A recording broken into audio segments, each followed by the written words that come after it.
Oh, wow.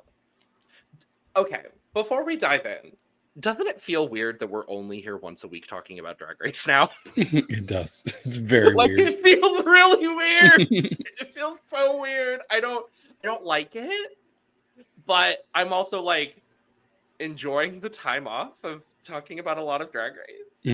But I want more Drag Race. That's the problem.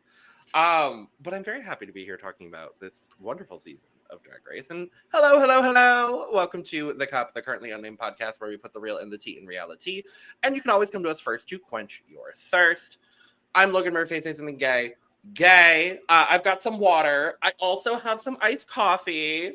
And I'm very excited to announce that it's in my Corey King tumbler that came in this week. I literally have used this tumbler every single day since it came in. Also, it is very spiky. As you can see, it's hollow quilted as well. It is very quilted, actually. And it changes color with whatever drink you have in it, which I think is really good. But my ice has mostly melted in my iced coffee, but it's I'm drinking my new normal samosa inspired iced coffee. So it's a caramel coconut little gigarama. It's very good. And David is not the only person with a cute something today, because not only do I have my Corey King tumbler, but I also finally have my Perla hat. Yay! It finally came in yesterday. Very just happy. Just in time for season to be over. But I did let Perla know, and she was very happy. Thank you, Drag Queen Merch, for finally getting that to me. Also, speaking of merch, cup mug. I saw you with yours up, and I was like, oh, also cup mug. And you can get your cup mug, all of our other merch as well, over at lanagcreations.etsy.com. That link is down in the description below, and we do ship domestically within North America and internationally, so there are no excuses unless there are some excuses. Then there are some excuses, because there are some excuses. Well, I'm David Healy, and I don't have a cute intro, but I do have a cute shirt. I decided to debut my plasma shirt. Yay! I know the front is very simple, but I really like the back. The back is great. Yes. Can you see it? Can you see it? Can you see it? We can see it. Okay, we can see it. There's the back. But right now I'm just drinking a Monster because it's kind of early and I'm tired and I need energy. I drink a Monster every day. Come on, coffee. In two very different forms. No, this is not a coffee Monster. It's not? No, I don't do. Oh, it looked like it. I don't do coffee. What flavor is it? This is Pacific Punch. Oh, the best. Yes. The best one. It is. Okay, but with a brief glance, the can does look like the Java. The Java one, yeah. Well, David, you're finally on the pod to talk about season 17. I'm super excited. It is episode 4 of season 17 of RuPaul's Drag Race. Another good episode of television. I'm not going to lie to you. This season has been delivering so far, and I am really excited to talk about this challenge. Yeah, it has been an interesting season, and it's actually kind of interesting watching this season because a couple weeks ago I was in the same hotel room, or the same hotel, not the same hotel room, but the same hotel as almost everyone from this cast. Right. Everybody but Lucky was at the same hotel as me in London for DragCon. So it was just cool, like going to the lobby and being like, oh, look, there's Joella. Oh, hi, Joella. Oh, look, there's Ramona chatting with people. But did you forget the Ella, David? I never would forget the Ella. It's Thank Joe you. L. La. That's my logic that I'm giving to the don't forget the L. La. Right. And speaking of DragCon UK, please, in the words of Sabrina Carpenter, please, go check out all of the amazing work that David has done with our DragCon UK videos, because he's killing it. He's doing some great things, putting in a lot of work to get some fabulous content for you all. So make sure to go check out those videos. We do have a playlist for them that'll be, popping up somewhere over here. So make sure to go check those out because some of the most fun interviews I've seen ever. Oh, there were some pretty unhinged ones. It's going to be eight different parts once it's all done. As of this recording, I think 5 of them are up. 5 of them, yeah. Yeah. So keep your eyes on the channel. I think the last one should be dropping on January 30th. And then don't worry, after that, when we get to February, we'll be maybe finally dropping our DragCon LA stuff too, because why not? But we're going to talk about season 17. We're going to dive into that. Before we do, though, make sure to subscribe if you've not already, because we're here almost all the time giving you almost all things drag race, interviews, DragCon, everything in between, some other fun drag things coming soon. Very excited about that. And make sure to check out the description below where you can find all of our audio podcast links, our other YouTube channels, and our Patreon for exclusive content and early access. So, David, as it is your first episode of season 17 on the pod, and it feels incredibly fitting given the challenge we had, I think it's time to give you your moment. Okay. This is your moment! Have it! So I thought the talent show was a lot of fun. I did have 3 highlights from the first 2 episodes of the talent shows. My favorites were Jules, Lucky Stars, and of course, Lexi Love. Of course. So yeah, those were my 3 immediate favorites after that. And then when we got to the design challenge, I thought it was a really good challenge. I was actually surprised Star won. Star was not my winner. I don't think I would have even had Star in the top 3, which is a hot take based on me listening to your all's podcast. Arietti totally should have won that challenge. Totally. And I do think Anya did really well too, and she could have been a winner. Joella driving me insane. The visceral reaction I had to her saying to Lucky that she was going to send her home, it just made me infuriated. When Lucky left, I had a meltdown. I don't think I've been more upset about a first boot than Lucky leaving. Oh, I'm not done. Yeah. Yes. But the only other things I'm going to add is I think the person that has not met my expectations the most so far this season is probably Corey. I came in like knowing she was a big personality, so not too much on my mother. I was expecting really good things Mr. from her. Haley. And I think she's yet to really deliver a strong week, but I think it will come eventually. But the person who has surprised me the most, and I kind of wrote her off before the season, was Anya. I did not expect. Wow. Okay. I did not expect great things from Anya. I thought she was going to be an early out, but I think all 3 competitive episodes she's had, spoiler, she's done really well. Yeah. So I'm really loving Anya, and she's maybe my favorite personality. The way she was like, North Carolina Avenue last week. No, she is. I'm loving Anya as well. I will say, because we were talking a little bit about it before we started recording. And I would say that the person that I've been the most surprised by, and kind of not necessarily did a 180, but I've been very, very pleasantly surprised by on the season, is Crystal. Okay. I did not expect to like Crystal as much as I do. I think she's proven to be a very, very strong personality with a very, very strong aesthetic.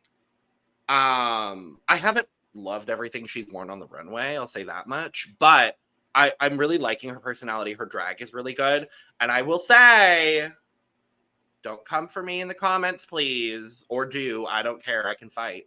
I don't mind. The person I've been the most disappointed by so far is Lana. I've been fundamentally disappointed in Lana Jarre. And that continues in this challenge. We'll talk about it. But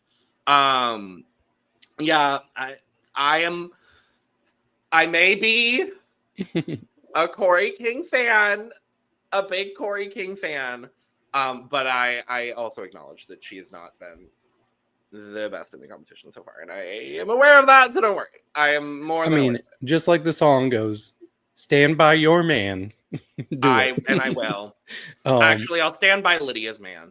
There you go. Which I did see them hanging out a lot at DragCon. So I was like, if you've watched any of their vlogs, they are literally together all the time. Mm-hmm. I'm like, I love it. I'm here for it. Big fan. And as far as I do want to respond regarding Crystal, because that's interesting that you mentioned her, because thinking about it, I actually probably would have her in the top 3, all 3 competitive episodes, because I actually really liked her design challenge. But I don't know. There's just something about her personality that I have not latched on with. There's this like bluntness to the way that she does things. Like in Untucked last week, her and Anya going back, like the ongoing rivalry between Crystal and Anya, I'm living for. And they're 2 people doing the best, honestly. The 2 of the front runners, really. Like but I've been really, really impressed with a lot of the girls on this cast so far. And that does include our dear Lucky, who unfortunately had an upsetting design challenge accident last week and was unfortunately sent home first. And I picked her, so I did 4 different drafts. I picked her in 3 different drafts. And the reason is because one of the queens from the season, I remember before the season started, they're like, oh, you all have not seen looks like we have this season. Like the looks that we have, you've never seen it. And I'm like, okay, well, 13 of the 14 girls are doing things that I've seen similar versions to before.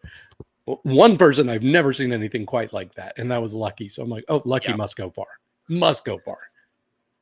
Well, and we even heard it. We even heard it in Untucked this week, where a couple of the girls were like, well, we expected Lucky to go all the way to the end of the competition, and she was first out. So you really never know what's going to happen in a season. But we come back into the workroom. Lucky is gone. Lexi and Arietti are taking it very, very tough.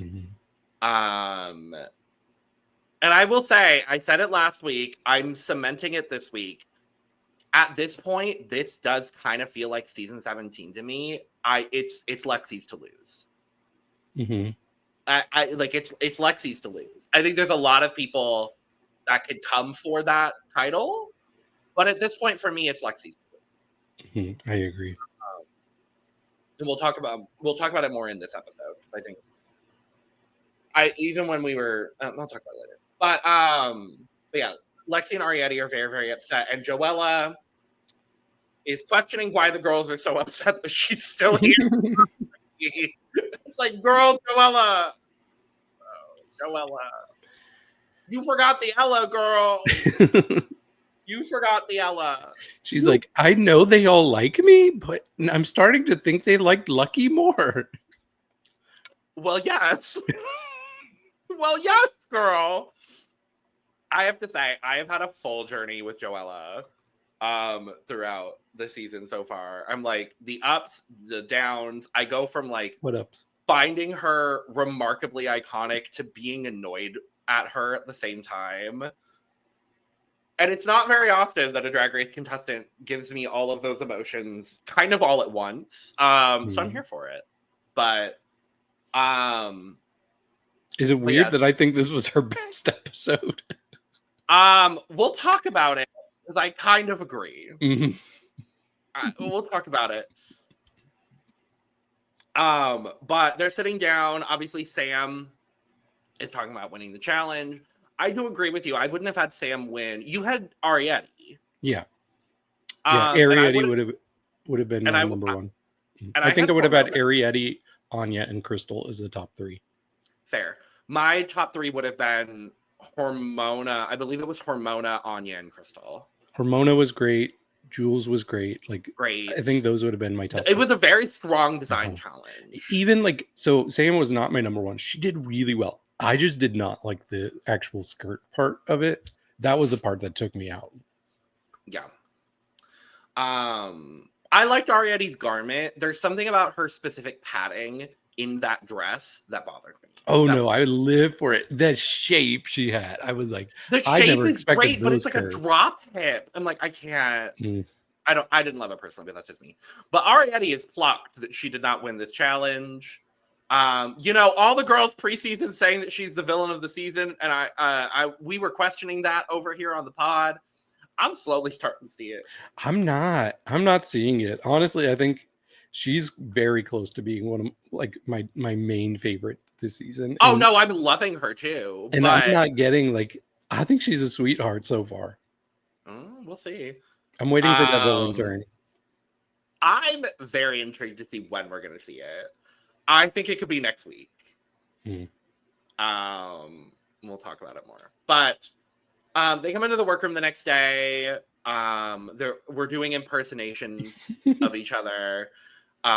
Corey doing Sam. I lived.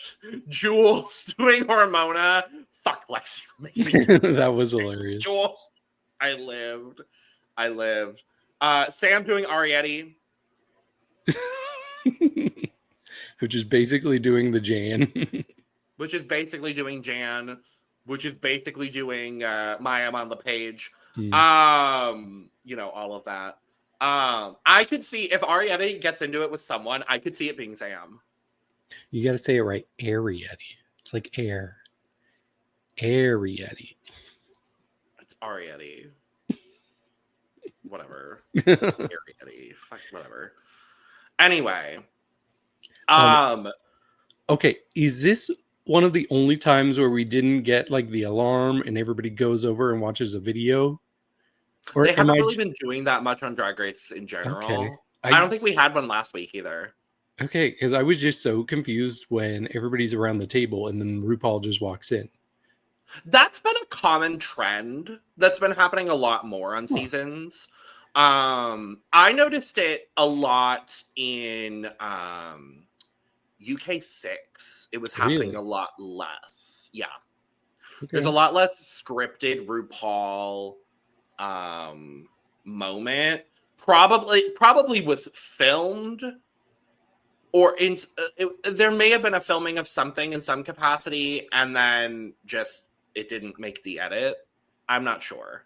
But I have been noticing that it's not every single week that we're getting it, and it's in fact been really infrequent in the last couple of seasons. So, but yes, RuPaul walks in. I want this blazer. This blazer was everything to me. The hat, not so much, but the blazer, love the blazer. We find out that the maxi challenge for this week, we will be performing songs and creating a commercial to classic Drag Race moments in Bitch, I'm a Drag Queen, Volume 1 and 2. And as soon as I saw what this challenge was last week, I went ahead and told Lana, I don't bother showing up for the pod this week. Because it's just a lot of Drag Race moments that Lana doesn't know about. Right. Does she? Which ones does she? I don't think any of them. I think she knows this is your moment because we use it all the time. True. And I mean, she's heard about the I nominate myself one. But I literally think that's it. Yeah. Huh. You're right. Yeah. I was like, I love you, Lana. Pop in next week, girl. Pop in next week. But we are randomly pulling our roles for the situation. There's a lot of solo numbers. There are a couple of duo numbers. So what we end up with is in Volume 1, we have No Class, No Manners, which is the Morgan and Mystique parody being done by Lydia and Lana. Rewrite the Stories, which was the only one I didn't know off the top of my head. I was like, but thank you for acknowledging our Queen Mariah Paris Balenciaga. Thank you very much. Bring her name back just in case, Please, for the love of God. Please. But that was JOE, and don't forget the Ellen. Back rolls, which is Jules and Arietti. I nominate myself being Hormona and Unprofessional being Crystal. And then in Volume 2, we have You're Perfect, which was given to Susie Cheat. Star Quality being given to the two whitest bitches on the cast, Keisha and Sam. The irony is not lost on me. The two country girls. They should have had no class, no manners. They should have had no class, no manners. Mm-hmm. I'm just put your lighters up, which was given to Anya. This is your moment, which was given to Lexi, and Glamazon Bitch was given to Corey. And I did love finding out in the span of this episode that Anya Nerve is a fellow stoner. Therefore, I will be rooting for her harder than I already was. We love a Well, in that case, I'm not rooting for her because I'm not a stoner. Ew, fuck you. Anyway, who's a sober person on here? That's who I'm rooting for.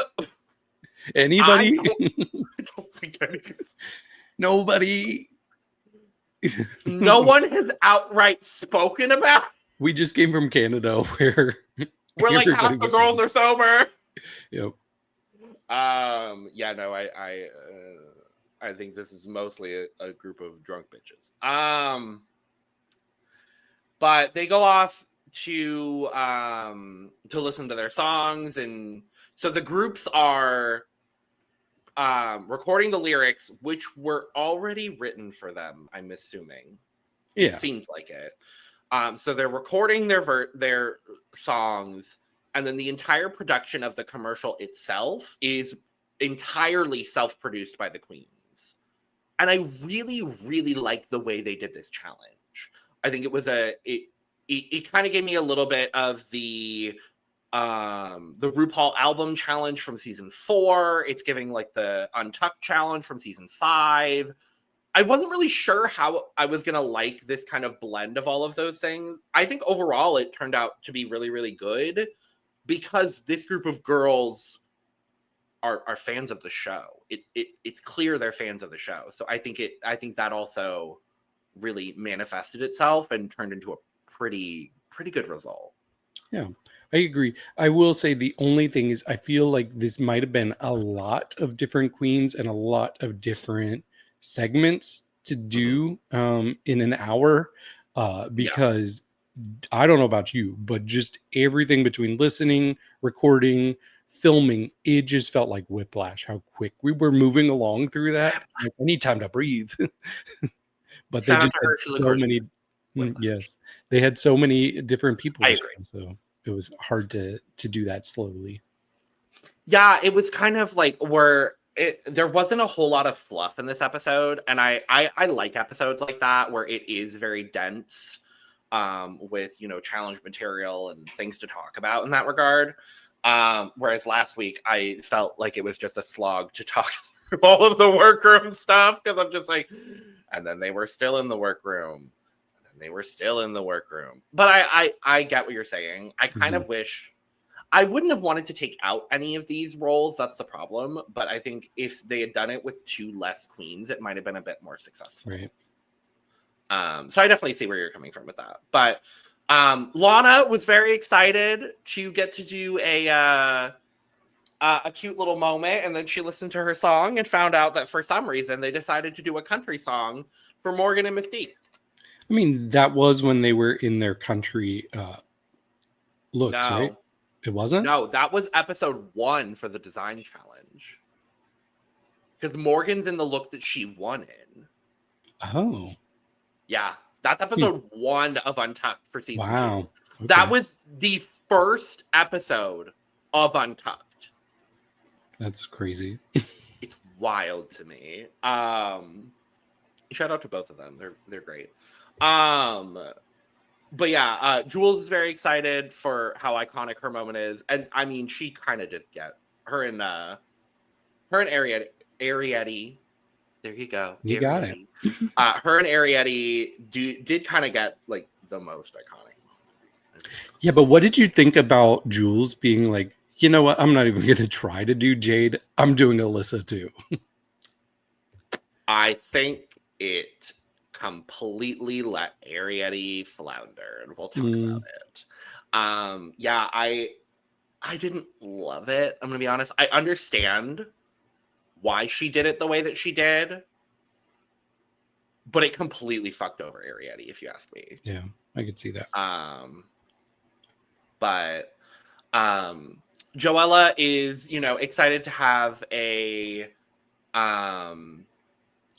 excited to have a gospel song, but it's not normally what she does because, David, I don't know if you know, but Joella is a Katy Perry fan. Oh, yes. And she made sure to make it known again in this episode. Okay. As somebody who used to be very into Christian music, I know it's not the same as gospel per se, but my first introduction to Katy Perry was as Katie Hudson back in around 2002 when she was doing Christian music. So, Joelle, you have to know your history of Miss Katy Perry and where she started in the church. Come on now, Miss Joe, and don't forget the L. And I do love Crystal's kind of taking charge of that Volume 1 group very, very quickly. I mean, she's a pageant queen. She knows what needs to get done. She kind of steps herself up and she's like, okay, cool. We're going to need a couple of extra looks. Bring an extra shake and go, things like that you can change into really quickly. Shake and go? I've never worn a shake and go. The moment of the fucking episode for me, Miss Jules in confessional going, ma'am, that is a shake and go on your head. And it doesn't look like you shook it. And I don't even think she shook it. Okay, my moment of the episode is coming up very shortly, but it's not that. Is it the moment I think it is? Probably. It does involve this team.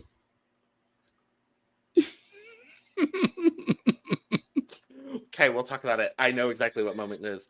I want to acknowledge, though, we did get our showmance segment of the episode. They've done it every episode so far, where the Volume 2 group is talking about who they think is going to struggle.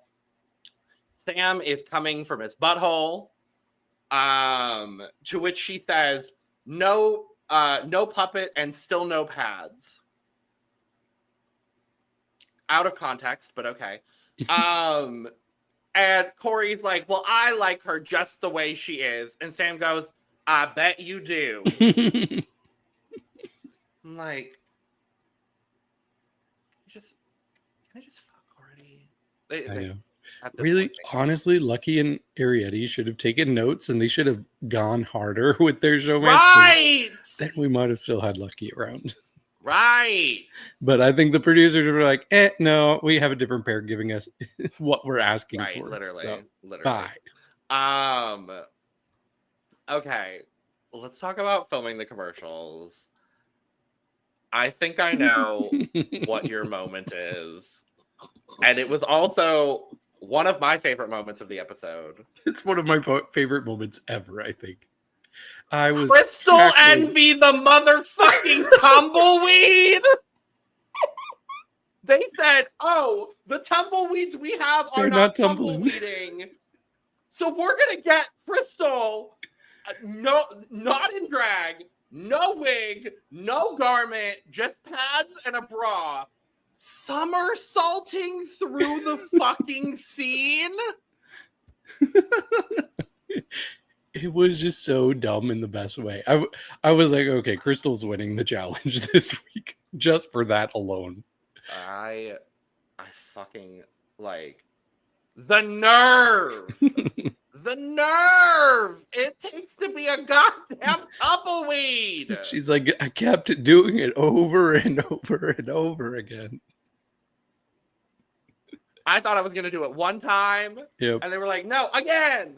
And I love that we did get the crossfade. Right. And also, I think the girls didn't understand how tumbleweeds work. No. Like, they tumble because of the wind blowing Literally. Yeah, there's no wind in that room. I am just personally happy that we finally got redemption on Drag Race for James Mansfield's cartwheels. Thank you, Crystal. Thank you. No, I absolutely love that. That was an incredible moment. Other than that, in the filming, what stood out to you, David? I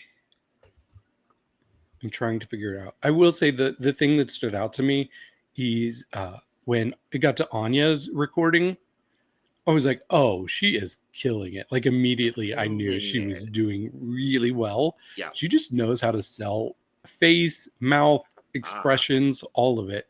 So that was one of my standouts during the filming.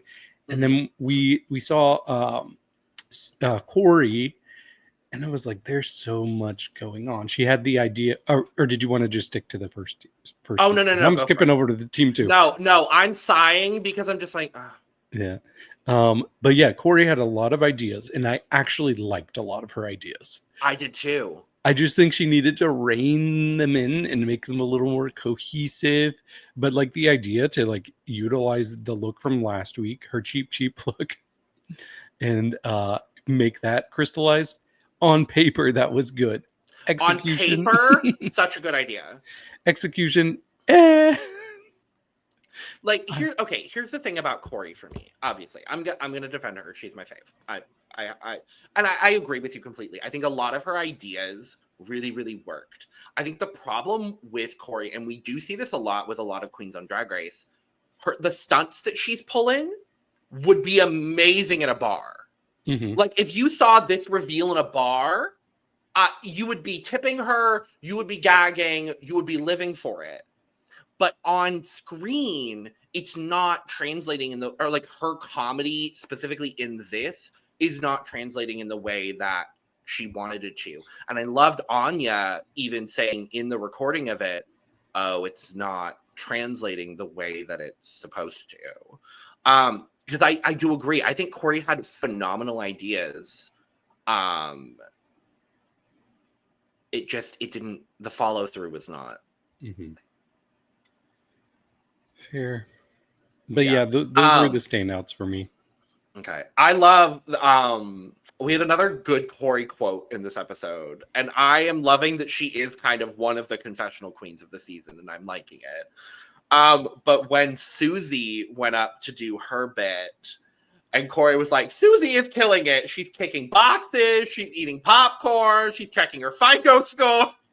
Mm-hmm. And she looked good doing it. That's one thing. I haven't talked about Susie yet.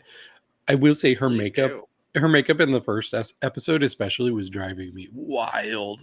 I was like, you and the whole damn internet and Michelle Visage. I think the problem is, so she has a very distinct style, which I love the style, but we just saw a queen do a similar style, but do it so well. And that was La Bella Vampi from Drag Race España. And I'm like, why is it not translating to your face like it was to hers? So I really do think she's coming into her own. And so when I was watching her record the music video, I was like, this is a better version for sure. It's slowly each episode getting better and better. But I think she's there. Keep doing what you're doing. And I mean, if you look at her makeup now, like clearly there's been so much growth since the season, and her aesthetic and her face specifically has kind of transformed into this blend of like the glamour mug that we saw from her in this episode, mixed with the like 20s kind of rounded aesthetic. Mm-hmm. And I really like where she's ended up with her makeup, because I do think it fits her face very nicely. Yeah. And we have to remember as well, she's only been doing drag for, I think, 3 or 4 years as well. So, like, she is also... Everybody's 12 in this cast. Everyone is 12, and then Lexi's 15. She's a 15-year-old grandma. Something like that. I was confused also during the recording as to why everyone... Like, given the ultimate outcome of the challenge... Why was everyone on Hormona's back? I don't know. I thought it was going to be awful, especially because I thought it was going to be abysmal. I don't know about you, but so Roscoe's last week, they had Lucky and Joella there. Yes. And then this week they had Lucky, but they also had Hormona and Crystal. Early on, I was like, oh, I see where this is going. Yeah. Crystal's going to win the episode. Hormona's going to go home. Yeah. Yeah. I speaking of, can we talk about Hormona donating her confessional fuck-ass bob to Roscoe's? Oh, I didn't Did know you that. not see that? Mm-mm. Yeah, she fully because Batty Davis, I believe, was who had been talking a lot about it in the Roscoe's recaps that they do.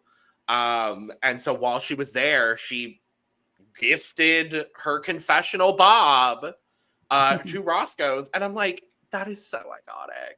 That is so iconic to me. I love Hermona. I love Hermona.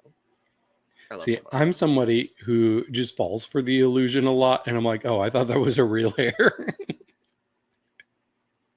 I know. If it looks like normal human hair, I believe it's human hair that's growing out of your head. It is probably a human hair unit. Yes, but I thought it was growing out of her hair or her head. I have something else to talk about when it comes to Hormona when we get to the fucking judges, because the fucking judges are. Oh, I'm annoyed. Wait till we get to the judges, because I'm annoyed at two of them. I'm really upset with one of them in particular. We'll talk about it. But yeah, we come into the workroom the next day. We are getting ready for the runway. Joella is very confident in her performance and her runway. And I'm glad she was. But everyone's really confident in their performance in this challenge. And I do think ultimately, we'll talk about it, no one completely floundered in this challenge at all. Yeah. So everyone kind of had the right to be, a little bit confident in their look and in their performance.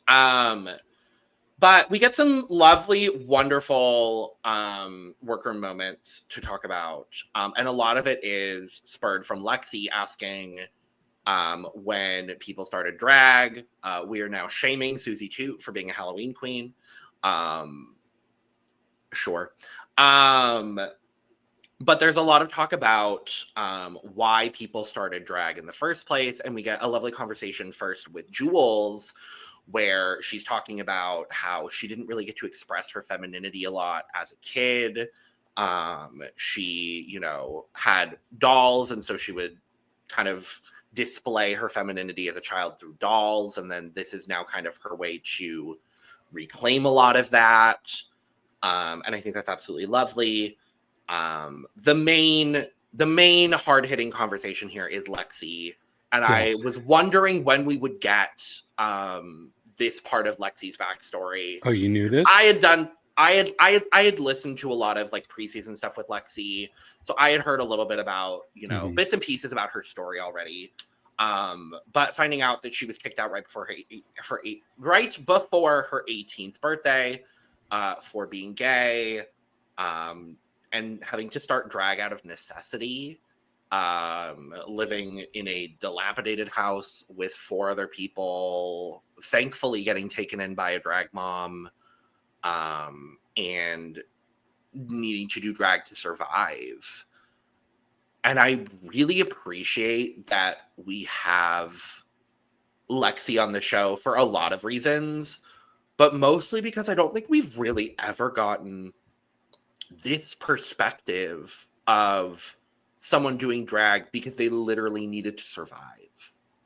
And I'm glad that we're sharing those stories, because I feel like that is a segment of the drag community, probably across the world, that doesn't get a whole lot of acknowledgement on shows like Drag Race. So I'm really happy to see it.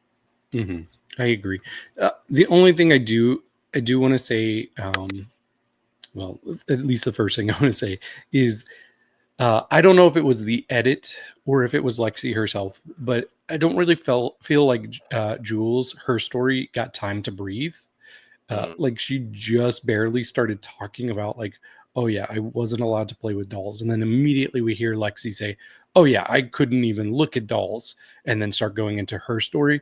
And I was like, we didn't get anywhere with Jules' story. So I just wish she had more time to just actually talk about what her perspective was. It seemed more like the edit to me. Maybe, but even afterwards, Jules was like, well, yeah, I did it to survive, but yeah, I know it's not compared to what you had to do to survive. Yeah.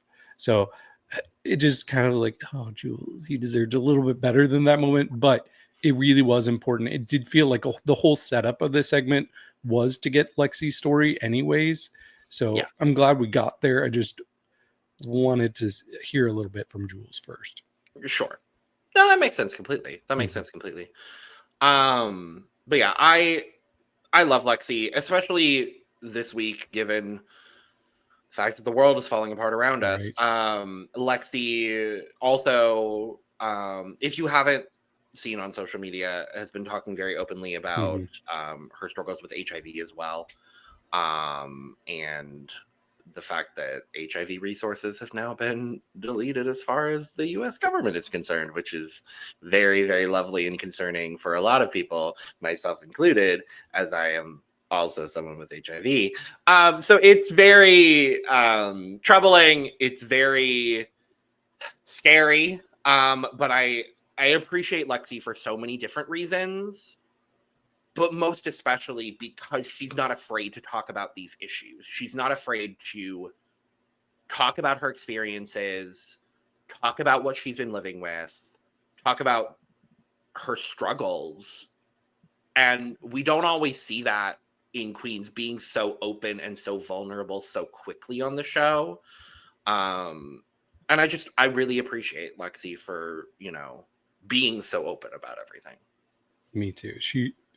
She's probably the one presence in this cast that, like, if you took her out, it would not feel right.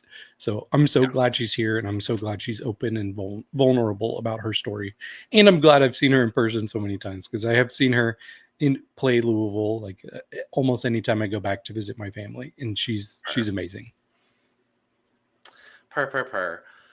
And then we get another lovely conversation where they're talking about the runway. Anya is talking about how she is doing this like wrapped kente cloth dress. Gorgeous. We'll talk about it and look over here, but gorgeous. And Joella asks her about, how she is so comfortable with sharing so much about her culture through her drag.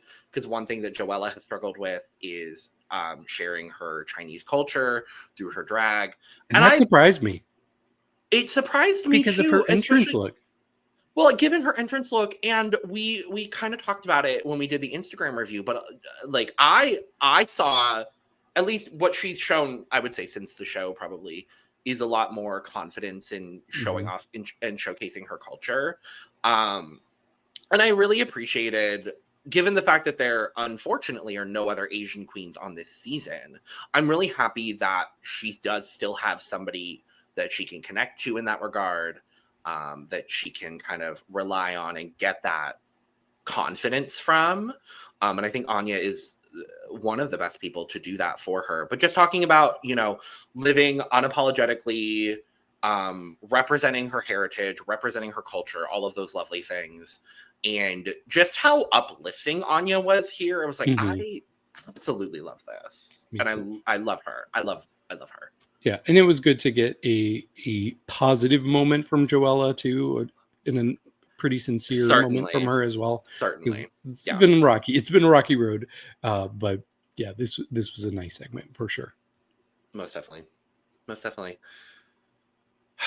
And with that, I guess, David, we should go to the runway.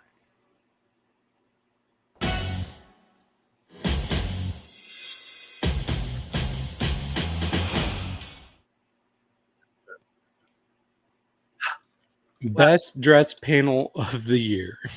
No.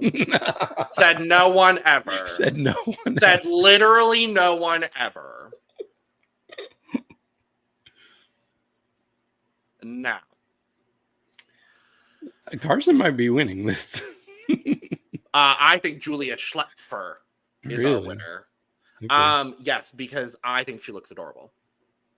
Okay. I also think she looks like Dakota Schiffer. I could see that. Who is she?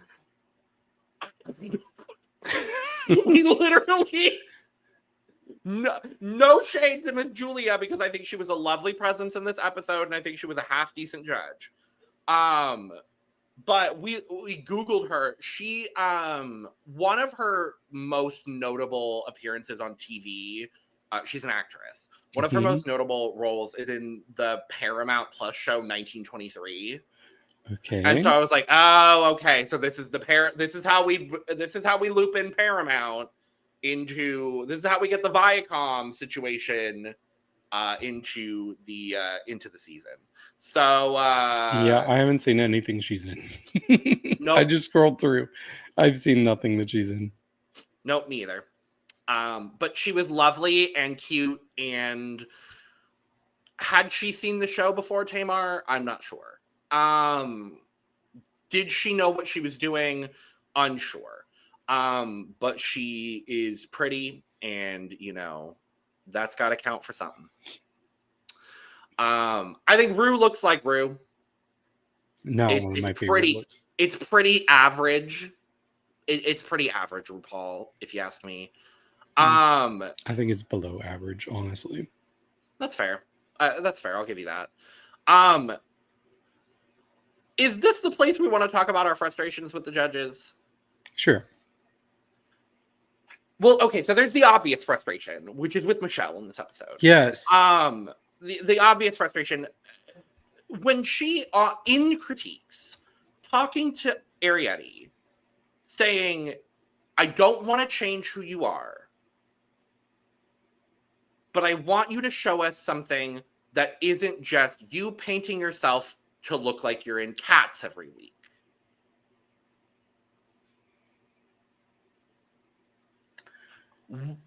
Why are we always still 17 seasons into RuPaul's Drag Race? 17 years into RuPaul's Drag Race. Why are we still making the alternative queens and only the alternative queens change their aesthetic to fit the show? Why are we not making the beauty mug girls do something different? Mm-hmm. Why is it always the alternative queens that need to soften themselves up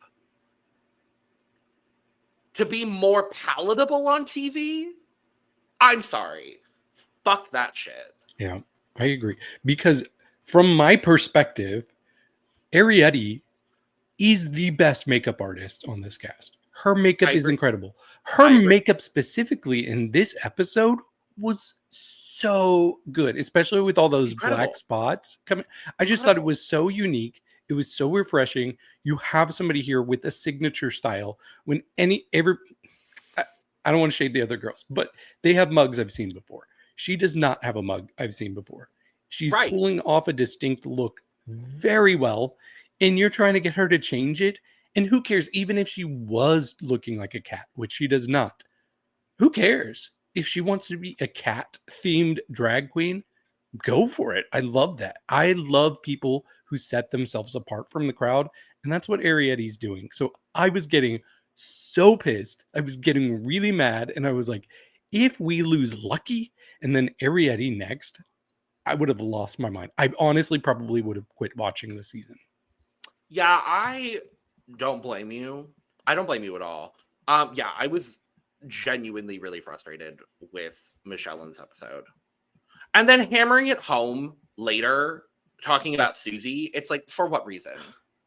For just what to reason? shade Arietti again? Just to shade Arietti again. Maybe the person that Arietti fights on this season is Michelle Visage, and quite frankly, I would like to see it. Take that gray streak out of your hair. Exactly. And I will say as well, Arietti, the nose thing, it's not for me personally, but it's for her. It's what she does, and I respect that. I like it. And there's different versions of it. Like if you look at each of her weeks, like she does it differently. Like it's not the exact same nose. It's just her signature, but slightly altered each time. So And I really like it. She has shown us versatility. That's the other thing. She hasn't done just that standard face every episode. So it's like, the fuck are you talking about, Michelle? I'm sorry. And then we have one episode with Carson Kressley, and I am ready for him to not be here anymore. Because what the fuck do you mean when Hormona's walking the runway, you're going to say, she puts the men in Mennonite? Oh, I didn't notice that. Who said that? Yeah. Carson. Oh. I'm sorry. These judges, I understand this is Carson's first episode of the season. I understand he has no context for any of these queens. The judges need to be made aware of the gender identity of these contestants. Yeah, I almost blame the edit more for that. Like, why put that in there? Why put that in? Hormona is a trans woman. Mhm. Acknowledge her as such. Don't call her a man, period. I'm like, okay, cool. This is the number one thing for me that I'm like, okay, cool. We can get rid of Carson. I do not need Carson Crusty on this panel. Where's Law? I was promised probably the Law. Probably the ball in a couple weeks. But I want him is what I'm now. expecting. I agree with you, but yeah. And Julia was perfectly lovely and fine and whatever. So let's talk about our challenge. We've got Bitch, I'm a Drag Queen, Volume 1. This was Lydia and Lana. We have Joella. We have Jules and Arietti. We have Hormona, and we have Crystal. David, what'd you think? Okay, so first off, we had Lydia. I thought she was really good. She was definitely animated, doing well. And I think it was kind of a shame for Lana that she was paired with Lydia, because I do think Lana kind of suffered in comparison with the two of them. I think the only thing for me, though, with Lydia is her makeup was a little distracting in this. And I know, like, fix your mug of it all, but just, I don't know. There were parts of her mouth that made me lose expression, but she was still giving it to me in the eyes and everywhere else. But yeah, for me, surprising. And I did not expect this when I saw this first segment for my rankings to be like this. But I just think the fact that Lana was so overshadowed, she actually ended up being ranked at number 13 out of 13 for me. She just kind of faded compared to everybody else. But Lydia was pretty in the middle for me. She was number 7. I am really happy that I am not going to have to come on here and defend my opinion of Lana in this challenge too much. I also have Lana at number 13. See, I like when we disagree, though. We might disagree about some other ones. Okay. But for me, I do like when we disagree too. It's very fun. But no, I really think of everyone there. Like, I think Lana absolutely, I don't think she did bad by any means of the imagination. She just wasn't entertaining to watch. Like, I don't think either of them were all that compelling. I have Lydia at 10 in this challenge. I think I agree with you. The makeup was really distracting. The intense overdrawing of the lip really completely threw me off. And it kind of made the lip sync that she was doing a little mush mouth. And I didn't really get the words that she was singing. I also don't think they were aided by the fact that they had the absolute worst song. And I feel bad for both of them. They had the absolute worst song. But for me, I just think Lana was underwhelming in this challenge. And so far, Lana's been really underwhelming for me. And it upsets me. I don't want to say that about Lana because I really like her. I think her aesthetic is so fun. I think she's entertaining. I think where she's standing out is Untucked. That's really where she's shining right now. But in the challenges, she has not done anything for me so far. And yes, we're only 4 episodes in. But for me, she hasn't really done anything to stand out for me. I liked her talent show. I know a lot of people didn't, but I think she would have been in my top 3, which is a hot take, I know, for the talent very show. Hot take. I liked her a lot. That talent show, though, a lot of people were all over the place with their rankings, so I get it. But should we talk about Joe? But don't forget the Ella. Okay, let's talk about Joella. Thank you. This is a tale of 2 different stories for me, because at the start of this, I was like, wow, this is boring. This is one note. She's not doing anything with her facial expressions. She's clearly going to be the worst of the week. Yeah. But then I would say about a third of the way through, she picked it up. Her facial expressions became bigger. She started really going for the dumb humor. She was rolling down. She was doing a wig reveal. She was fully committed. This is one of the ones I'm the most torn on, because if I'm judging the first quarter or the first third, easily last place. But the end part, she's one of my tops of the week. Like, she really picked it up. I think it was a little too late though. So overall, Come on, JoJo. I did have her number 9. Okay. I have Joella at 11 for a lot of the same reasons that you do. I think, and Julia even brought it up, is like, you could have had a little bit more energy at the start, and I think that would have sustained her performance. I do agree with you as well, though. I think as she got more comfortable in performing, she got better. Unfortunately for me, the people around her in her segment were standing out more than she was. And that's kind of the unfortunate part of it. I don't think she was bad by any means of the imagination. But given her challenge and her runway, she would have, if I'm factoring in runway into this, she would have been 13, no question, period. But based on the challenge alone, I would have her at number 11. Well, next we have another duo. We have Arietti and Jules Sparkles doing back rolls, both Alyssa Edwards. Back rolls. My opinion on this might be a hot take as well, because I thought both of them were a lot of fun in this challenge. Okay. It felt like one of the most competitive duos that we had.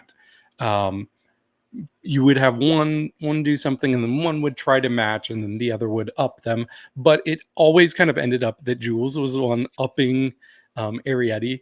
So while I thought they were both fun, I thought they were both committed and animated, Jules definitely edged out Arietti. But I don't think it was in a way where it should have knocked Arietti anywhere close to the bottom. Not even close. For me, I had Jules at number 5. But I had Arietti at number 6. Okay. Well, here's where we're gonna fight. So don't worry. So. I told you it would happen. So in my ranking, I have Jules at 8, and I have Arietti at 12. Ooh. I think this was a perfectly serviceable duo. The only thing I remember from this skit is Jules getting hit in the face with a powder puff. That is literally the only thing I remember from this skit. I think, was it Perla or Aurora Matrix or Van Gogh? I don't want to disrespect any of those queens, so none of them. I would never while wearing her hat. I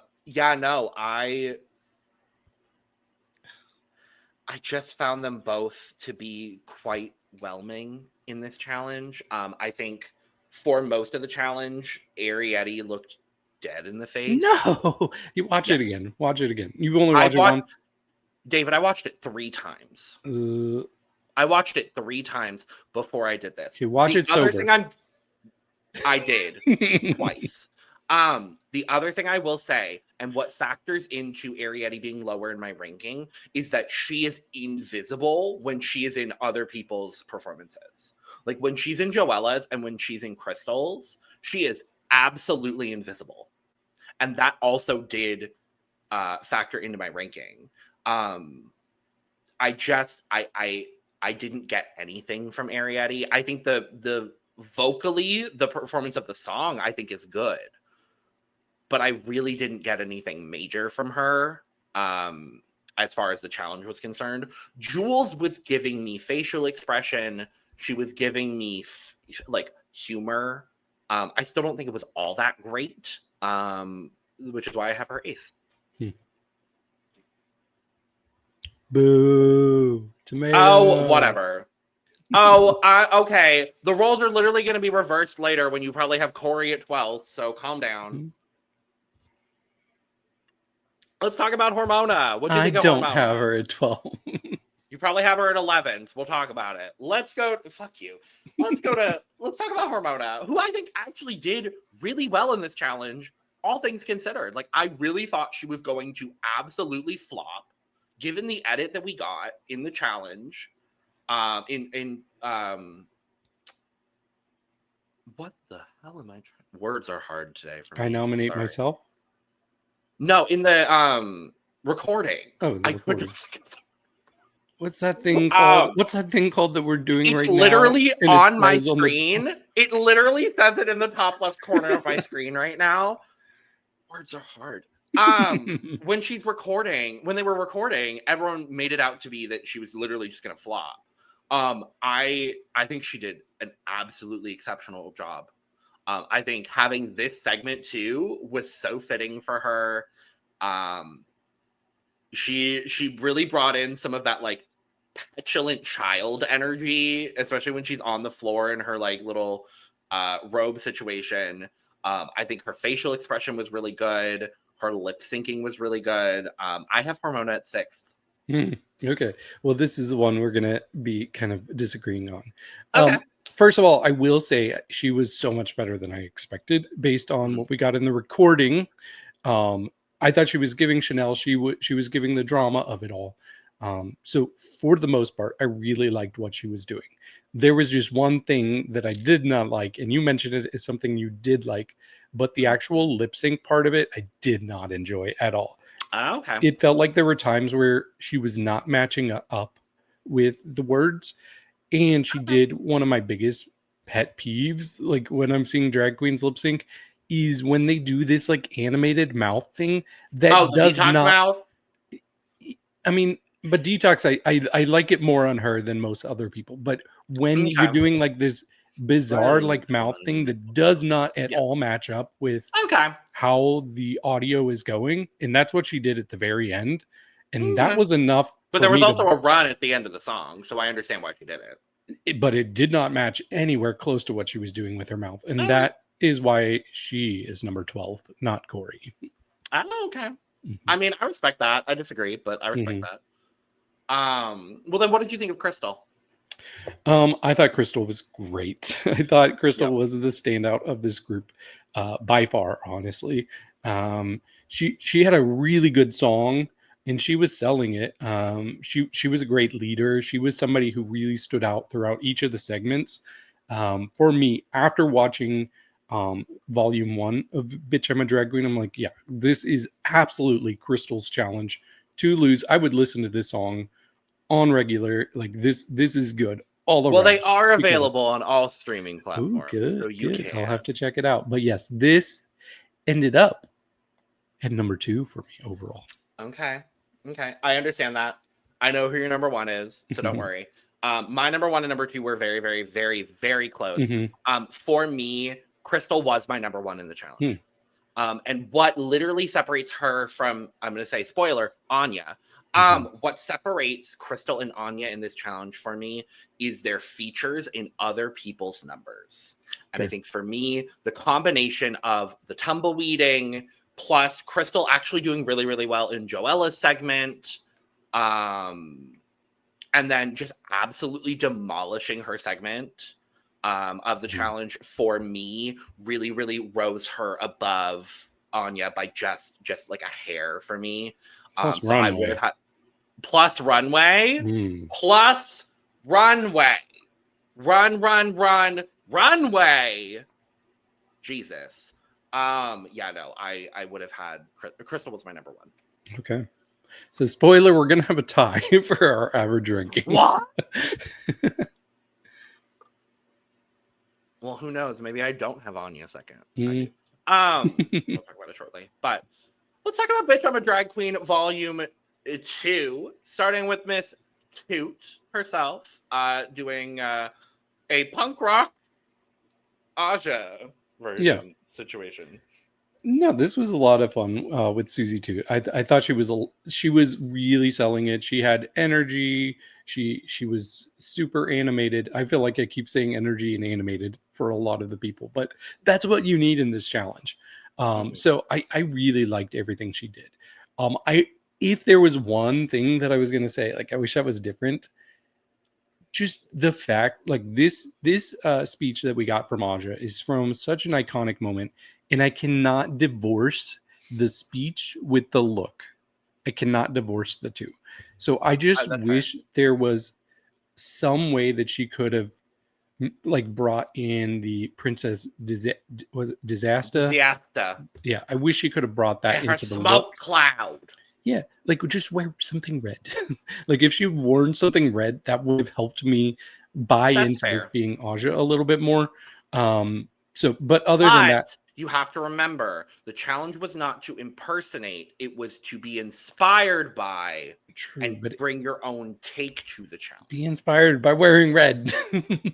No, For me, she's she was already worn red several times. True. You want her to just wear her She should talent have show known. number again? Yeah, she should have known better than to wear red before, because she should have saved it for this thing that she definitely fuck knew off, was going to happen. David. She was number 4 for me overall. A strong number 4. Yeah, I think Susie did a really, really great job in this challenge. I think the lip sync was on it. Like Corey said, she was kicking over boxes, she was eating popcorn, she was checking her FICO score. I loved Susie in this.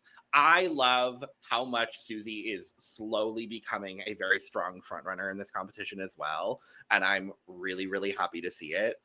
Susie was number 3 for me. Okay.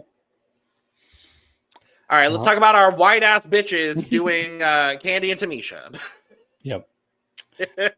Yeah, I got so much Candy and Tamisha from Sam Star and Acacia Forgot.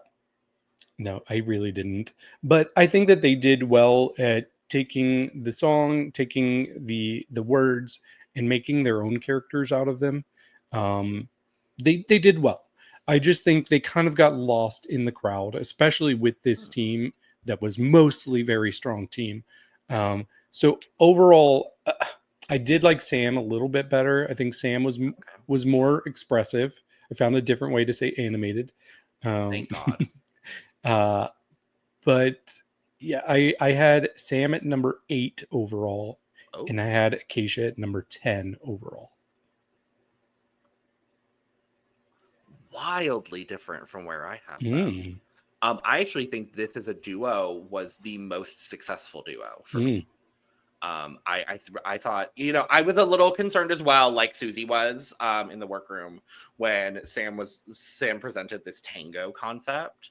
I was a little bit concerned. I didn't really know how it all was going to go down. I actually think they both did a really, really good job. For me, I found Acacia a bit more expressive than Sam in this challenge. In this picture, she is for sure. In this picture, she is. She has a lot of really good solo animated moments as well that I really responded positively to. I was genuinely really impressed with Acacia in this challenge. I have Acacia at number 4. Ooh. Just because I think she really embodied the role she was doing. She had characterization. She had all of the really, really good elements for me that really, really worked. So I had Acacia at number 4. I have Sam at 7. Can I just say, I can feel this palpable thing from production that every week, and it's 2 weeks in a row now, where Acacia does well enough that it would be impossible to put her in the bottom 2. I can just tell production is like, damn it, we want her to go. I know they're not featuring her, and it's sad because she has been doing fairly well. But I just I can feel the frustration from production. Yeah. And the moment there's another slip up, bam, she's gone. It's incredibly palpable. Let's talk about Anya. Yeah. Anya. She was so good. Yeah, I thought this was great from the moment it started. She had every nuance. She was selling it in the face. She was hilarious. She had really great material to work with. So I think that already gave her an advantage, but just the way she sold it, and she completely made it her own. I didn't get Laganja from it, but I didn't need to on this one. So yeah, I just ate up everything she was selling. She's got one of the best expressive faces ever in Drag Race. I'm going to say that. Even just walking down the runway, she knows how to give face. She knows how to tell a story with the subtle things that she does. So Anya she was definitely my number 1. Definitely. Yeah, I absolutely agree with you. I think she absolutely knocked this challenge out of the park. Um, she had the mannerisms down. I think she got the perfect song for her too. I think all of the things really added up to make a really strong performance for me. And for me, she was a very strong number 2. Okay. Lexi Love. Yeah, we had Lexi doing This Is Your Moment. Well, first of all, I do love the hair because I definitely get Jasmine Kennedy from that, like a more Yes. extreme version. But based on the edit early on, I was like, why is this a ballad? Why are we giving this, like, this shouldn't be a Right. ballad? And I did not think she was going to do that well based on the edit earlier in the episode. But when I saw the actual finished product, I love this. I thought this was so good. It was so theatrical. This, out of all 13 people, I could see this being on a Broadway stage, Mhm. like doing an actual musical production. She gave me that level, and I was eating it up. I think she absolutely should have been on the stage for critiques, even if you had to do a Oh. top 4, because she killed it in this performance, and she had my favorite look on the runway. So overall, for me, she was number 3. All right. I'm not surprised by that at all. I do think Lexi did a very good job here. For me, I have her at number 5. Just because I think the performance was really good. She was able to stand out. I think it was a solid performance. And the thing that really took it over the top was at the very end. And I kind of wish she had built more of those like bigger, funnier moments into the entire skit.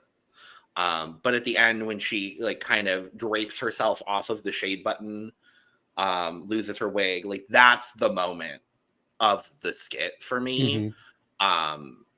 So I liked it. I just had her at 5th. Okay, fair. And last up, my mother. Yes, we have Corey King doing Glamazon Bitch. She had a lot of good ideas here. I think it really was the execution that didn't come across through the final product. It was a lot of like, oh, this is maybe like a kid's version of funny, like eggs to the face, you know. I was really rooting for her to do well in this challenge because I'm waiting for that moment where Corey just slays a week. But she wasn't slaying this for me. The one thing I will say is when after the egg thing, and then she started like trying to get up and slipping, I was like, okay. And then she did it again, and I'm like, okay. And then she did it again, and it was like, okay. And she did it again, and I'm like, okay, I see you, girl. It was just very Family Guy humor, like just the repetitive, like trying to get up. And you have like the whole last 30 seconds where there's no singing and it's just that slipping sound as she keeps trying to get up.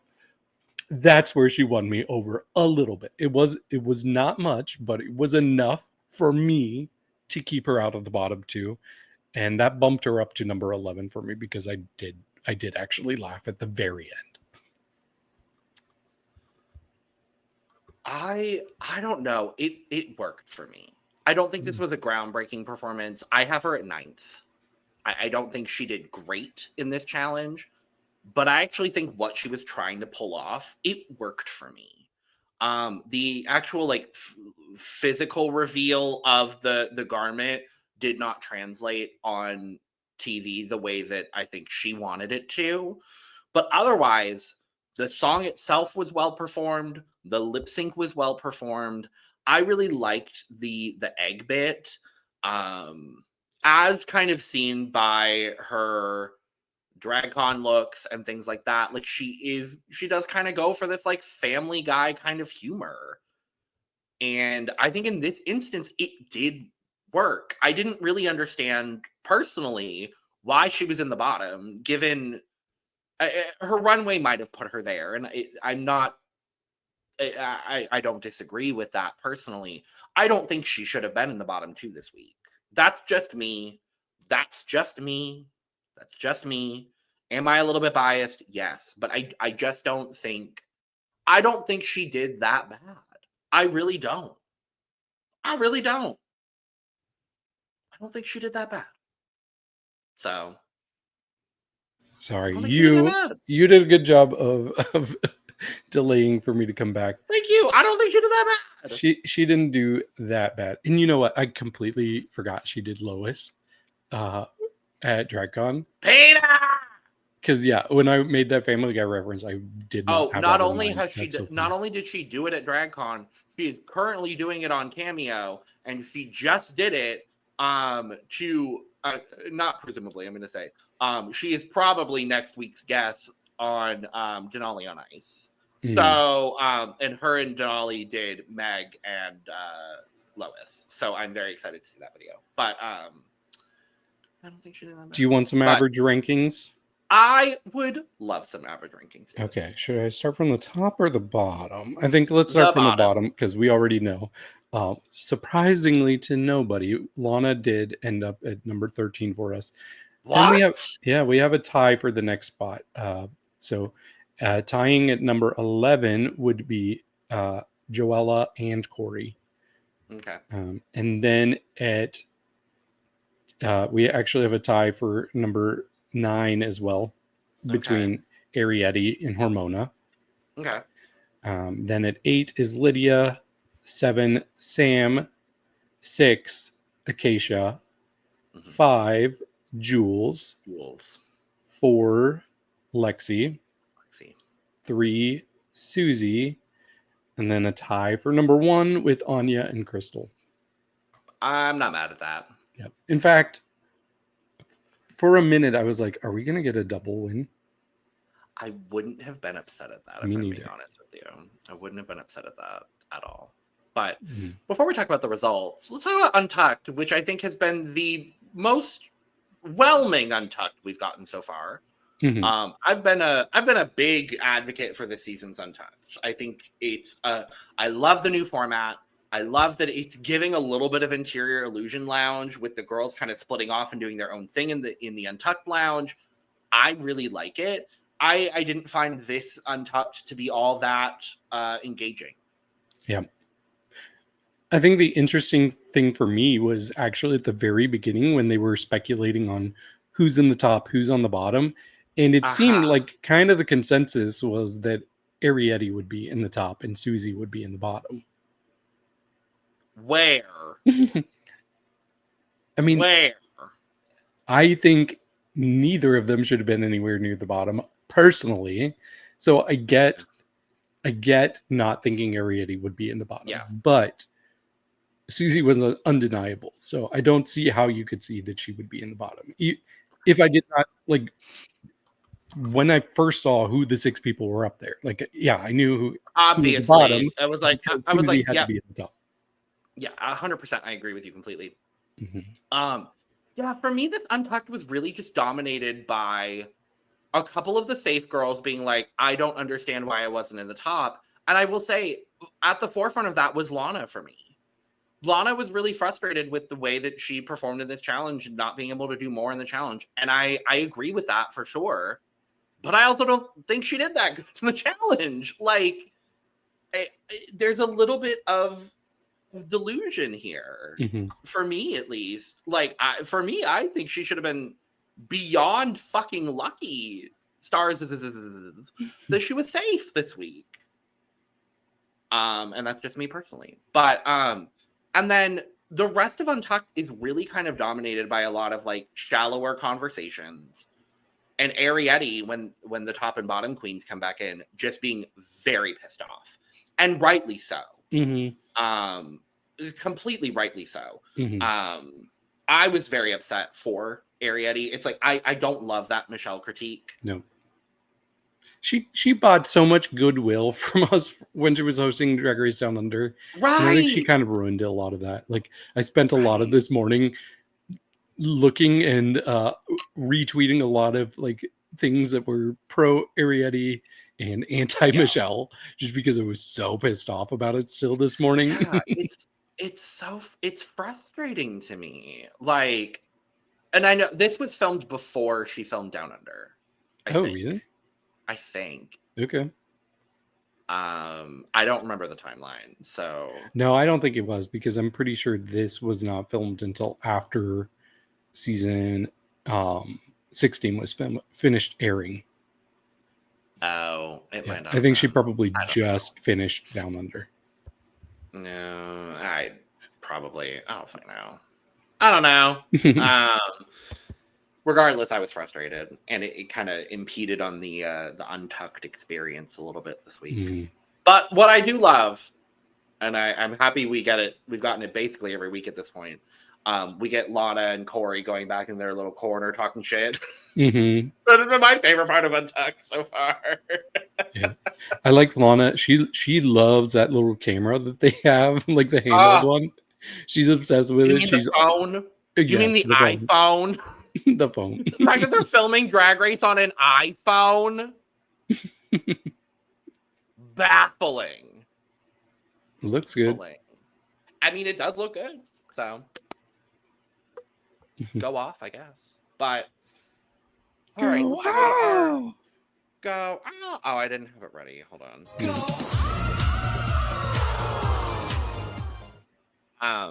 But let's talk about our results, David. So obviously, we end up with a clear top 3 of Susie, Anya, Crystal. I agreed because that was quite literally my top 3. Mhm. I think Lexi should have been up there too, but that's okay. Been up there. I think Jules could have been up there too, all things considered. I think her runway really cemented her safe. Mm. Um, but Anya ends up getting the win. Yay! She deserves it. Anya deserve. I'm gonna walk away. You're welcome. I'm gonna walk away. We end up with a bottom 3 of Corey, Arietti, and Joella. With the bottom 2 ultimately being Corey and Joella, and I fundamentally disagree. Yeah, that wouldn't have been my bottom 2, but I wasn't mad about it because I do think these are 2 of the people who have been delivering the least so far this season. Okay. Yeah, but I was like, is she gonna keep that mattress on this whole time? Oh my god. I see. Okay, here's the thing for me. Given challenge and runway, I agree with Corey being in the bottom. I agree with Joella being in the bottom. I really don't think Arietti should have been there. I honestly think it should have been Lana, and I really honestly do think I love Lana. I do. Dreamers, don't come for me, please. But I do think it should have been Joella and Lana in the bottom this week. Well, that's not very good. I know, and it frustrates me. I don't want to say that, but it just I'm sorry. I just think overall, given challenge and runway, I think Corey did better than Lana. I would have had Corey low. I absolutely would have kept Corey low.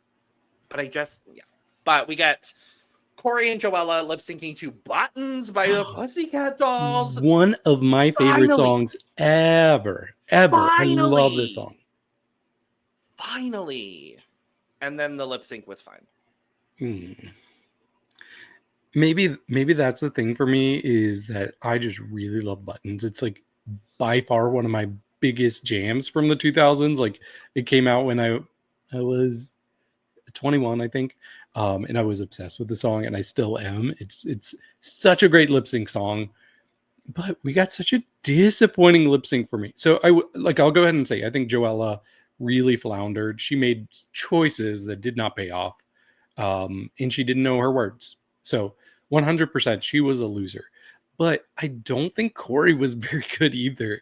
I could tell Corey was trying to sell like sexy, sultry in the face, but it wasn't coming across that way to me. It was coming across as like dead faced. Like she was just like it was just so like no expression on her face. So what she was trying to sell, it was not reading for me.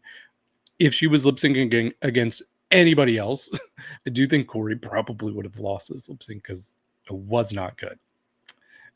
She did have moments in the end where it picked up, so I'll give her that. But overall, yeah, just kind of a waste of Buttons for me.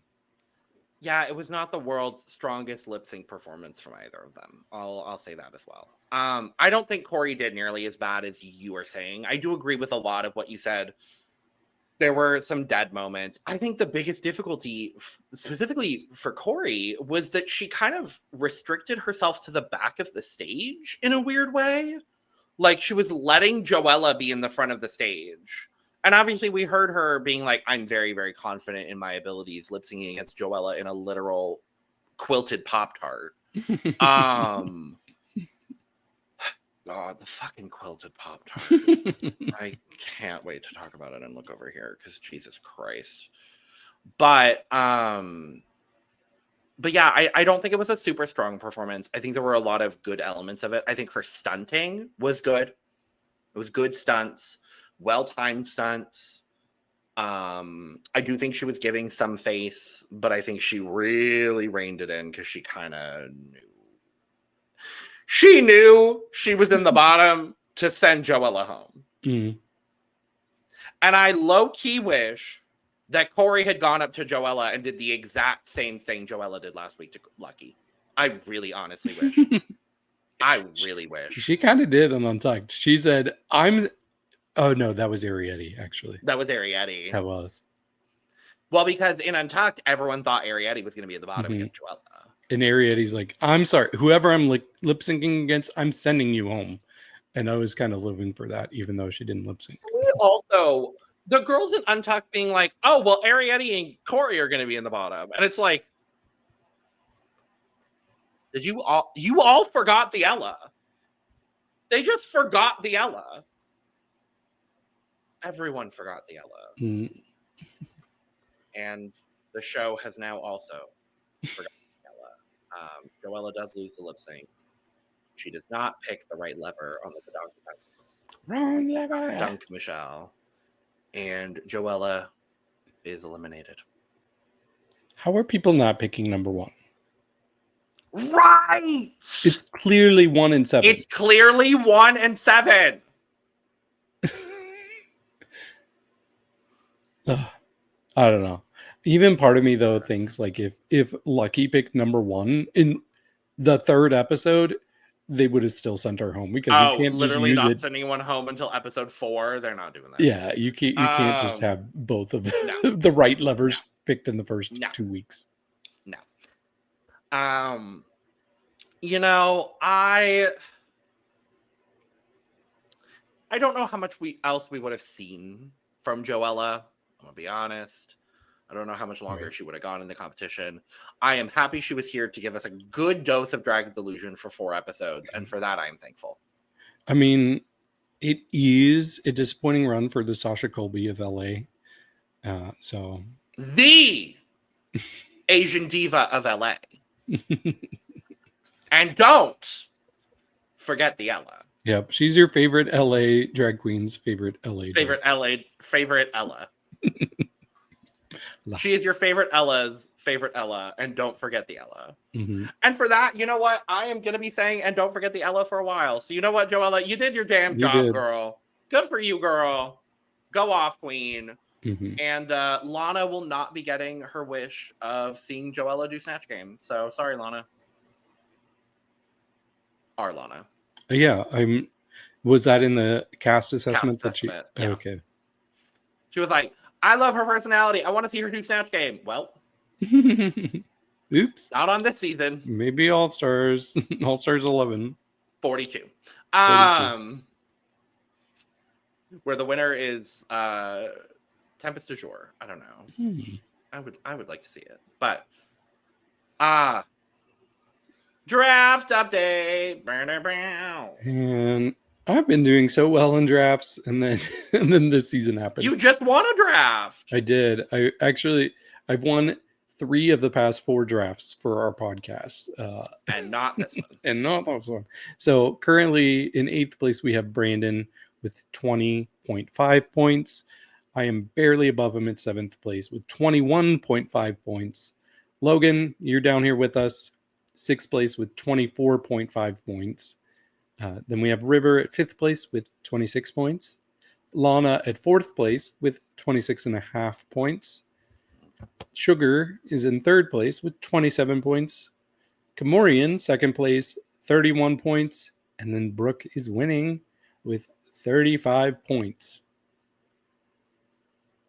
Good for Lovely. Brooke. Lovely. Who does Brooke have? Brooke has Lexi. Okay. Brooke Lexi. has Anya. Okay. And she has Susie Toot. Okay. Oh, okay, yeah. Brooke. That's fine. That's fine. Yeah. Well, okay. We know how the draft is going to end. Next week is RTR Live. Again, for some reason. I kind of liked it. I kind of liked it in All Stars 8. So I'm not mad. I think it could be fun. I hope it's better than what we've gotten recently. I guess we will see. So. We shall see. But with that being said, that is that for this episode of RuPaul's Drag Race Season 17. So thank you for joining us for this episode recap. Make sure to check out our look over here where we talk about some quilted looks and some really bad look. Just a singular really bad look. It's really bad. So stay tuned for that. Subscribe, like, and share on the way out. Let us know all your thoughts down in the comments below. It does help the algorithm pick up our videos. So thank you for that. Make sure to check out the description as well, where you can find all of our audio podcast links, our other YouTube channels, our Patreon, our social media, and where you can get your merch, including but not limited to cup mug. With all that being said, we are going to go ahead and get out of here. So cheers. Cheers. Woo. And don't forget the Ella. Allah. A